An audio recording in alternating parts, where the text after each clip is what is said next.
Hi viewers, welcome to our channel. ప్రస్తుతం మనతో పాటు దామో బాలాజీ గారు సీనియర్ జర్నలిస్ట్ ఉన్నారు. వారితో ఒకసారి మాట్లాడు. సార్ నమస్కారం. నమస్తే. సార్, ఆంధ్రప్రదేశ్లో జీబీఎస్ అనే వైరస్ కలకలం సృష్టిస్తుంది సార్. ఇప్పటికే 17 కేసులు 6 జిల్లాల్లో కూడా నమోదయ్యాయని చెప్తున్నారు. అసలు ఏంటి జీబీఎస్ వైరస్? ఇది ఎక్కడి నుంచి వచ్చింది? ఎలా వ్యాప్తి చెందుతుంది? దీనివల్ల ఎటువంటి ప్రమాదాలు ఉన్నాయి? జీబీఎస్ అంటే గులియన్ బార్ సిండ్రోమ్.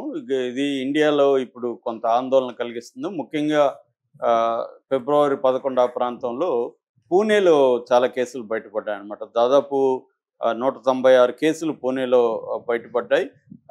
అందులో 7 మంది చనిపోయారు. అట్లాగే ముంబైలో కూడా కొంత బయటపడ్డాయి కేసులు. అంటే మహారాష్ట్రలో ముందుగా జీబీఎస్ అనేది వచ్చింది. జనరల్గా ఇది కొత్త వ్యాధి కాదు.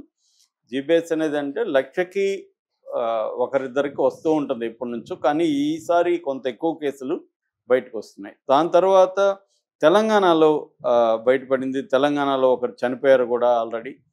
ఇప్పుడు ఆంధ్రప్రదేశ్లో నిన్నటి నుంచి ఆందోళన కలిగించే విషయం ఏమిటంటే 3 జిల్లాల్లో ఇంకొక 3 జిల్లాల్లో పరిమితంగా ఉంది. మొత్తం 6 జిల్లాల్లో 17 కేసులు బయటపడినాయి. ఇందులో గుంటూరులో 5 కేసులు, విశాఖలో 5 కేసులు, కాకినాడలో 4 కేసులు, మిగతా జిల్లాల్లో మిగతా కేసులు బయటపడ్డాయి.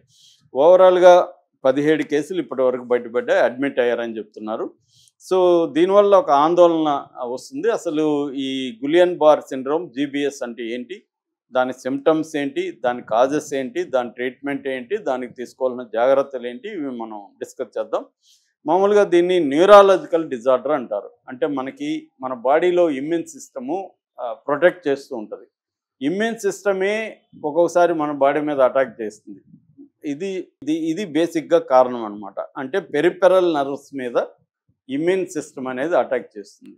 అటాక్ చేయడం వల్ల మన నర్వ్స్ ఇవన్నీ ఎఫెక్ట్ అవ్వడం వల్ల ముఖ్యంగా న్యూరాలజికల్ డిజార్డర్స్ అనేవి ప్రధానంగా ఈ జబ్బు లక్షణాలు అన్నమాట. ఈ జబ్బు యొక్క లక్షణాలు ఏంటంటే, మొదట ఇనిషియల్ సిమ్టమ్స్ ఏంటంటే వాకింగ్ సరిగా చేయలేకపోవడం, మెట్లు ఎక్కలేకపోవడం, అలాంటివి. కింద కాళ్ళు దగ్గర చిన్న పిన్నుతో కూర్చున్నట్లుగా నొప్పి రావడం, అక్కడి నుంచి మెల్లమెల్లగా బాడీ అప్పర్ పార్ట్స్కి రాకడం, తర్వాత రిఫ్లెక్సెస్ అంటారు. అంటే మనం కదలికలు వేగం తగ్గిపోవడం, మన కదలికల స్పీడ్ తగ్గిపోవడం, మజిల్ పెయిన్స్ రావడం, అవి వస్తాయి. నెక్స్ట్ స్టేజ్ సిమ్టమ్స్ ఏమో ఇంకా సివియర్ పెయిన్ వచ్చేస్తుంది. అసలు నడవలేము, మెట్లెక్కలేము, మాట్లాడలేము, నవ్వలేము, మింగలేము, ఇవన్నీ ఎఫెక్ట్ వస్తుంది. దాని తర్వాత ఇంకా నెక్స్ట్ సీరియస్ స్టేజ్ పెరాలసిస్ కూడా వచ్చే అవకాశం ఉంది. అట్లాగే లంగ్స్ మీద కూడా దీని ఎఫెక్ట్ ఉంటుంది. అంటే బ్రీతింగ్ ప్రాబ్లం, ఊపిరి పీల్చుకోవడం, అవన్నీ ప్రాబ్లం, కళ్ళు వాసిపోవడం, హార్ట్ రేట్ పెరిగిపోవడం, బీపీలో హెచ్చు తగ్గులు, ఇవన్నీ కూడా వస్తాయన్నమాట. ఫైనల్గా డెత్ కూడా జరిగే అవకాశం ఉంది. ఇది దీని సిమ్టమ్స్. ఇక కాజెస్, దీనికి నిజంగా చెప్పాలంటే ఇప్పటి వరకు కరెక్ట్ కాజ్ ఎవరు చెప్పలేకపోతున్నారు. 2 రకాల కాజెస్ చెప్తున్నారు. ఒకటి బ్యాక్టీరియల్ అండ్ వైరల్. ఈ ఇన్ఫెక్షన్ వల్ల ఇది జరుగుతుంది అనేది ఇప్పటి వరకు అంచనా వేస్తున్నారు, కానీ పక్కా కాజ్ అయితే తెలియదు. ఈ బ్యాక్టీరియాలో కూడా మైకోప్లాజ్మా న్యూమోనియా అనే ఒక దీనివల్ల వస్తుంది. అలాగే క్యాంపీ బ్యాక్టర్ జెజుని అనే ఒక బ్యాక్టీరియా నుంచి వస్తుంది. ఇన్ఫ్లుయెంజా కావచ్చు, ఎప్స్టీన్ బార్ వైరస్ కావచ్చు, జికా వైరస్ కావచ్చు, వీటి వల్ల కూడా వస్తుంది. ఒక్కొక్కసారి పోస్ట్ వ్యాక్సిన్ ఏదైనా వ్యాక్సిన్ వేసుకుంటే దాని రియాక్షన్గా కూడా ఈ జీబీఎస్ వచ్చే అవకాశాలు ఉన్నాయి. తక్కువ కానీ అది కూడా ఉన్నాయి. అట్లాగే ఏదైనా సర్జరీ జరిగి ఏదైనా ట్రామా అంటారు, అంటే పెద్ద యాక్సిడెంట్ అట్లాంటి జరిగిన తర్వాత కూడా ఈ జీబీఎస్ రావచ్చు. అట్లాగే ఆటో ఇమ్యూన్ రెస్పాన్స్ అనమాట. ఆటో ఇమ్యూన్ డిసీజ్ అంటారు. అంటే మన ఇమ్యూన్ సిస్టమే మన బాడీ మీద అటాక్ చేయడానికి. ఇటువంటి దానికి ఈ కారణాలు ఇవన్నమాట. దీనికి ట్రీట్మెంట్ ఏముంది అనుకున్నప్పుడు, ట్రీట్మెంట్ బేసిక్గా ప్లాస్మా పెరోసిస్ అంటారు. అంటే ప్లాస్మా ఎక్స్చేంజ్ అనమాట. అంటే మన బ్లడ్లో యాంటీబాడీస్ని రిమూవ్ చేసి కొత్త దీన్ని మనకి పెడతారు. అట్లాగే ఇంట్రావీనస్ ఇమ్యూనోగ్లోబిన్ ఇమ్యూన్ సిస్టమ్ అంటారు, ఐవిఐజి అంటారు.